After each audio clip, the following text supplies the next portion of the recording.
I've been to maybe 3 or 4 parties in my entire high school and college career, and every single one of those parties, something bad always happens.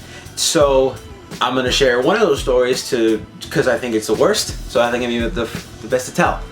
Me and let's call my friend Chucky.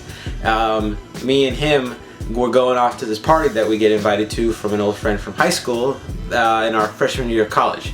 So we go to this party. It starts off pretty normal. People are dancing.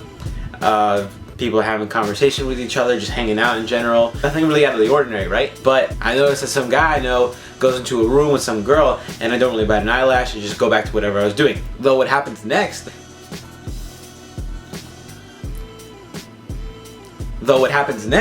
is that the 2 people that came with him, they come up to me and ask me like, hey, let's call the guy, let's call the guy that went into the room Kevin. And the 2 guys asked me, let's just call him John and Derek. So John is asking me, where'd Kevin go?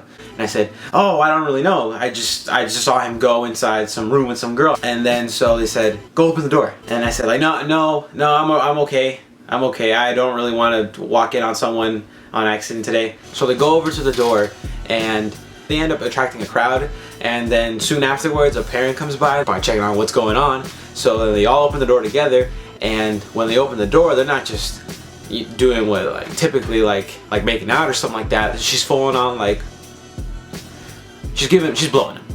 So when the parent sees that, he starts screaming and he starts trying to chase him out of the house. I've never seen someone pull up their pants as fast as I did that night, and also run as fast out the door. Like he was gone. Like then his buddies also go after him, John and Derek. They go after him, and it's looking pretty bad. They're just getting chased out by a bunch of parents, and they're also getting chased down with like they got weapons on them. You know, it's getting a little bit heated.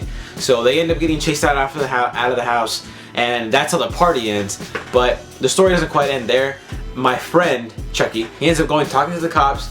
He comes back, and then we all go home, and then he starts telling me about what happened inside. He said that he felt really uncomfortable, and that he could just feel like eyes just looking at him every single where he went, and almost like they're gonna jump him like once the cops leave. It sounds like he's scared out of his mind, and rightfully so, probably. I mean, I wasn't even there, and I was feeling some fear. But the biggest shocker is that not even that they might face charges. It's mostly that the girl turns out to be underage, and she'd also been drinking, and she just lied to him. He got tricked. Backtracking a little bit, as the cops come, I hear around that they can't find Derek. Apparently they have Derek like held up somewhere. I got to see Derek. They had him like tied up to a chair. He looked pretty bad. Like I saw him teared. I saw him like crying. I saw him like red as a tomato, and he looked like he was fearing for his life. It looked pretty bad. After that whole thing happened, we go home, and after he told me the story, that was that party. That was the worst party I've ever been to. Or not the worst part, I mean it was pretty fun, but moral of the story is really be careful who you talk to, and you can't always trust what people tell you. I know it's a first impression and you can't exactly assume they're lying right off the bat because you don't want to be mean, but like always keep that in mind. You know, keep them like at arm's distance. You know, just don't quite take everything they say as a fact. Have your suspicions.